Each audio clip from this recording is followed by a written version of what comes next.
ఉగాది వచ్చింది, ఆనందం తెచ్చింది.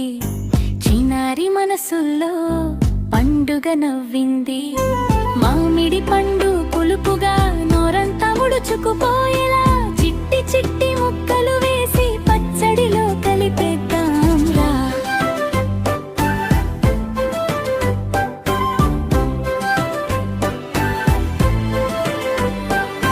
బెల్లం ముక్క తీపిగా మనసంతా నవ్వులా చిన్నగా వేసి కలిపితే చక్కని రుచే కదా. వేప పువ్వు చేదుగా